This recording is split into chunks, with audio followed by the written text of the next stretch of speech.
অস্থির হয়ে উঠেছে রাজধানীর নিত্যপণ্যের বাজার। সপ্তাহ ব্যবধানে বেড়ে গেছে সবজি, পেঁয়াজ ও মুরগির দাম। এছাড়া চাল ও মাছ বিক্রি হচ্ছে আগের বাড়তি দামে।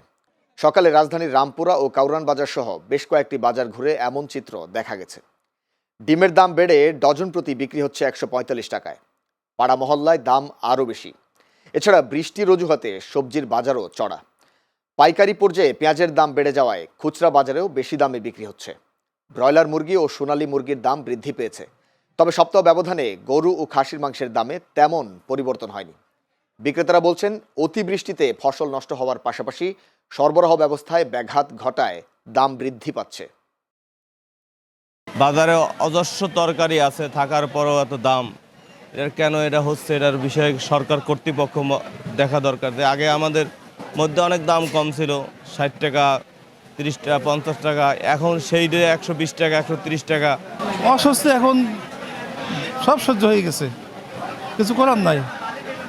যেভাবে চলছে সেভাবে চলবে, দেশে তো কেউ দেখার কেউ নাই। তো সব বাংলাদেশের সব মান্থে বৃষ্টি, এখন তো বৃষ্টির ভিতরে সবজি হয় না। কেজিতে ১০ টাকা ৮ টাকা এরকম বাড়ছে।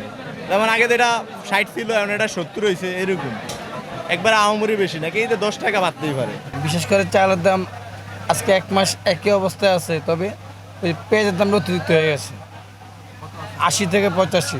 ৩২০ টাকা ৩০ টাকা চলতেছে সোনালি, ৩২০ টাকা ৩০ টাকা, ব্রয়লার ১৮০ টাকা। মাছের দাম ৭০০-৮০০। আর আপনার এই যে রুই মাছ, এটার আপনার ৪৫০।